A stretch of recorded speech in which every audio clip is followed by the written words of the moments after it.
Ladies and gents, welcome back to AusGamers. You are here once again with Stephen Farrelly, out at the Australian EB Games Expo. Prior to the shenanigans that's going to happen over the next couple of days, I've got John, who I've known for a few years now. Came out of Activision pedigree, but then decided that, you know what, the building next door, Treyarch, was so much better to work at. So he's working directly with the guys on Black Ops 2.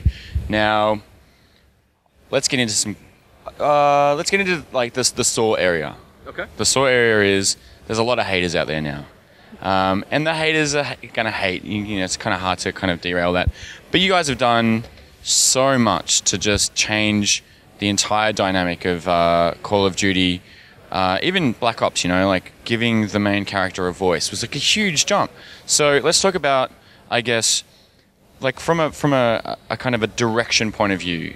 And don't run through all the dot points for me. Let's talk about what was the most important thing for you guys to cull the naysayers out there, to maintain the brand, and to push it forward in a very Treyarch way with Black Ops 2.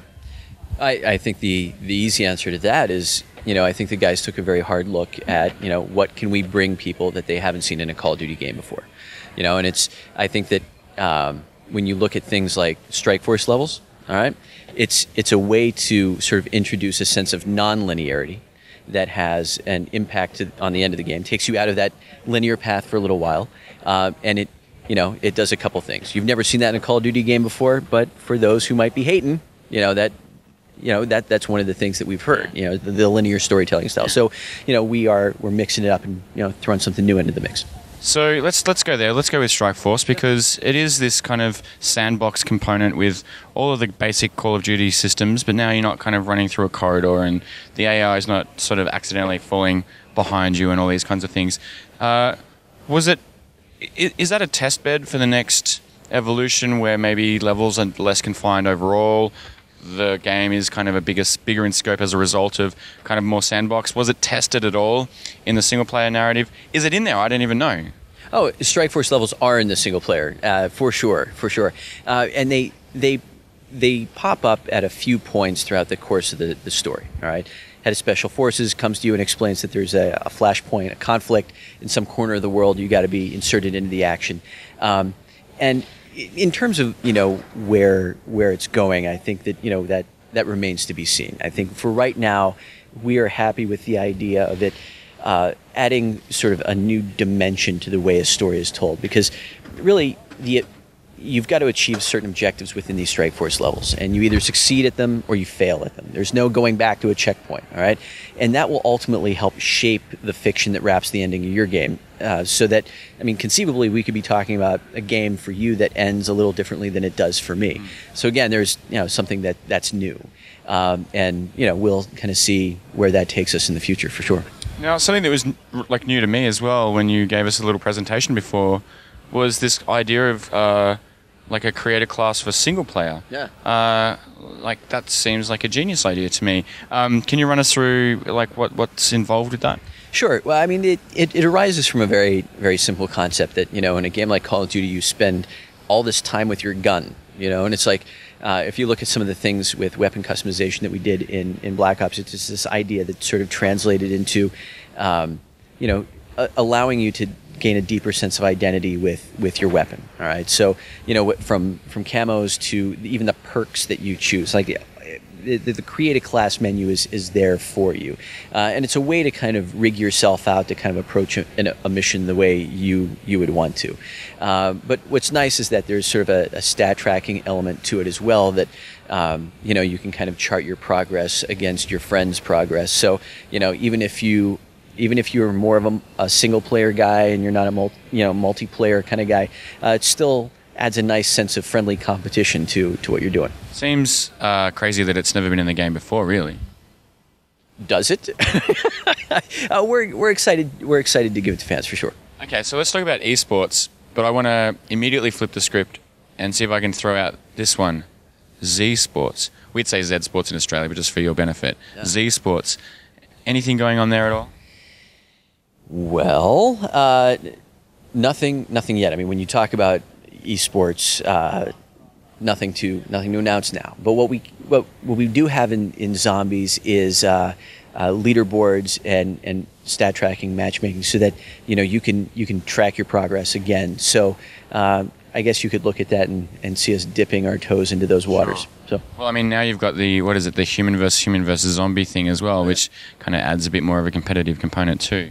Sure. So Zombies is made up of a few different dimensions. There's a story mode called Transit. There's classic survival, but there's also a grief mode that you reference. And the idea here is that there are two human teams, all right? And both teams, humans can't shoot one another, all right? But they both must repel an oncoming zombie horde, all right? Now, the name of this game is Last Man Standing. Their team wins, all right? But how do you do that if you can't shoot the other team?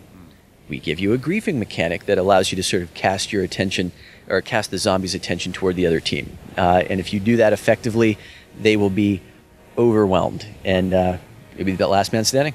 Is there a like, if you could slice the game up, the retail copy into percentages, what sort of percentage are we looking at for the zombies experience? That's an impossible question to answer. I mean, it's the way we approach development for single player, multiplayer, and zombies is literally the idea of creating 3 games in one. When you look at just different modes, it's really more about the experience that it provides. Because if you're just solely a single player guy, we wanted to give you an epic story, cinematic experience. Multiplayer, we wanted something that catered to everyone at every point of the spectrum, from someone who might be new to multiplayer to a grizzled vet. And with zombies, it's like if you want to kick back on the couch, whether it's with yourself or by yourself or in co-op, you can do that too. Also, there's some custom game elements so that you can sort of tweak and tune and get even more of the zombies experience you want. Now, multiplayer takes place in 2025 with all the futuristic weapons. You mentioned in the presentation that some of those weapons will make their way into zombies, but I'm curious to know what era or time frame the zombies exists in. And a second part to that, if it's not just 2025, are we going to see some cool 80s backdrops? Because part of the single player takes place in the 80s, which is, I hope there's some Tears for Fears or something in there. You definitely have some songs from the big chair there, Stephen. So zombies, we very protective of the fiction. All right, we want people to be able to kind of discover it and uncover it for themselves. What we can tell you is that if you are a zombies fan and joined us last with the adventures on the moon, what we will say is that there are some choices, some outcomes that have occurred in the past that have shaped this apocalyptic setting that you find yourself in now. So, but again, like if you're new to the zombies experience, things are just messed up, so you can just jump right in and play. All right, let's switch gears back to single player. All right. Like you guys have been really forthcoming with multiplayer, so we kind of really know already what's going on there, and I've been smashing everybody in there like since I sat down. But we saw squirrel suits. In Black Ops, we saw a helicopter, like complete pilot mission. Like what level have you guys gone to in this one? I mean, I was totally blown away by the squirrel suits. Like that's a great idea. Like I can't believe again it hasn't been done before. The nano gloves, like that sort of stuff. How loose has the team been in terms of I guess just this expanded concept of just putting you in the most outlandish situations that you don't even know exist?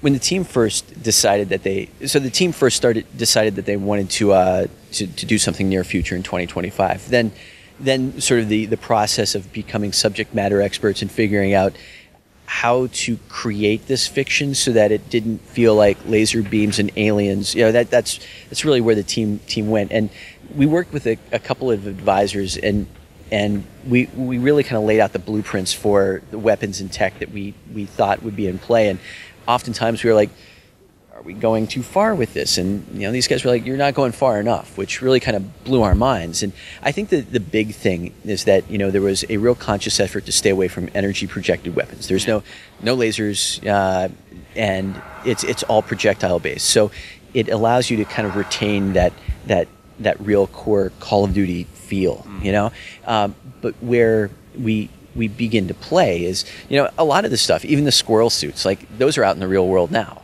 But one of my favorite examples is the optic, the millimeter wave scanner optic that sends a pulse out in the world and lets you kind of see things behind cover. We both encounter that when we go to the airport and walk through that same scanner.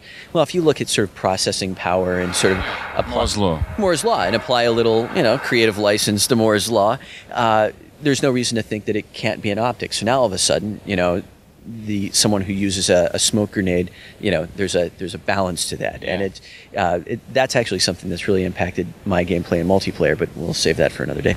But yeah, man, it was very, very important to us to sort of take advantage of all the tech that Near Future has to offer, but not go so far out that it wasn't Call of Duty anymore. Okay, so we've got probably 1 minute left. Yeah. For the naysayers, we'll go full circle with the interview.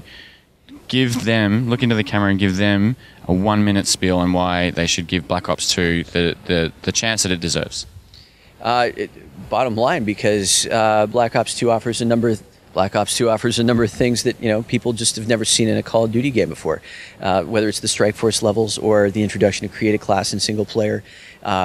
In multiplayer, the idea of an allocation system with Create a Class, the wild cards that sort of break the rules and let you do things like throw 3 attachments on your primary weapon, or even load out all perks and jump into a game with just a knife. It's like, and then what we're doing on the esports front with codcasting, live streaming, league play. And then with the ambitious fiction and world that is zombies, like there is literally something here for everyone, and many of the new features are things that bring dynamics to Call of Duty that you haven't seen before. All right, well, we'll wrap it up there. I got to get back in there and continue smashing people. You should jump in with me so I can beat you. I'm in. But yeah, thanks again, John, and thanks for coming out to Australia. And I'm looking forward to the game. I've always been a Call of Duty fan anyway, so hopefully we can convince some of the other guys as well. Awesome. Thanks. All right, cheers. Thanks. All right, man.